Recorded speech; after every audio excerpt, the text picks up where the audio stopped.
Адам Кариев перешел на второй курс юридического факультета. Признается, что с детства хотел работать в правоохранительных органах, а этот университет стал реальной возможностью приблизиться к своей мечте. Здесь он получает не только теоретические знания, но и практические навыки. Я выбрал этот вуз, потому что он находится в моем городе, мне удобно сюда добираться. Также здесь работают хорошие преподаватели, хорошие специалисты, мне его рекомендовали друзья, родственники. И я убедился в том, что это правда. Здесь действительно хорошо обучают, здесь также есть и практикующие преподаватели, которые могут дать нам не только теорию, но и историю своей практики. Когда нахожусь на паре и мне объясняют, я знаю, что мне нужны эти знания, так как они пригодятся для меня, и пригодятся мне в будущем, в моей профессии. На юриспруденции нас учат разбираться в законодательстве, анализировать, анализировать правовые ситуации, защищать права людей. Мы участвуем в практикумах, судебных дебатах и стажировках, что дает нам применять знания в реальной жизни.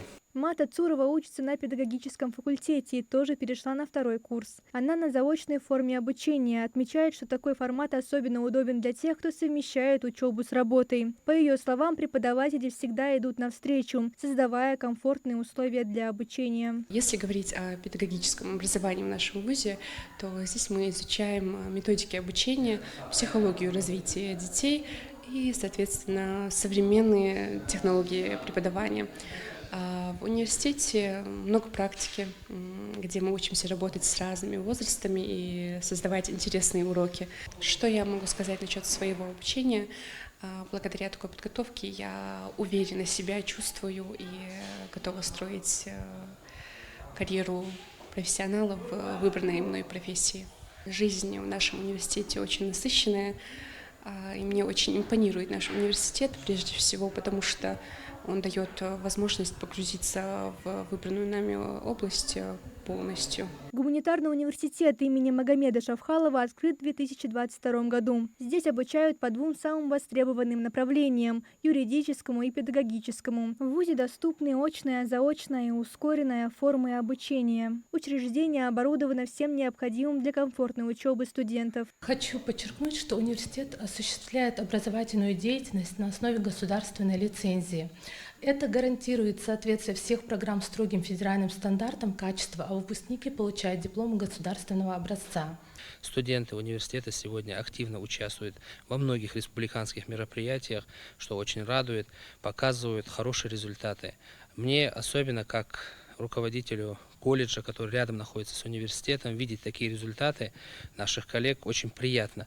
И, конечно же, даже наши студенты, которые оканчивают колледж, смотрят на университет, думают, что те специальности, которые реализует университет, пригодятся и им, и в дальнейшем тоже планируют поступить в университет. И оплаты за обучение, которые сегодня есть в университете, они максимально занижены. Я знаю, что это коллеги сделали специально для того, чтобы любой житель республики мог позволить себе высшее образование. И, конечно же, мы знаем, что уровень высшего образования открывает больше возможностей для того, чтобы трудоустроиться и приносить пользу нашей республике, да и не только, я думаю, и нашей стране. Чтобы поступить в гуманитарный университет имени Магомеда Шавхалова, абитуриентам необходимо предоставить аттестат или диплом об образовании, а также медицинскую справку по форме 086У. Прием документов ведется с понедельника по пятницу с 9 до 5. Мария Амбата, Магаз 24.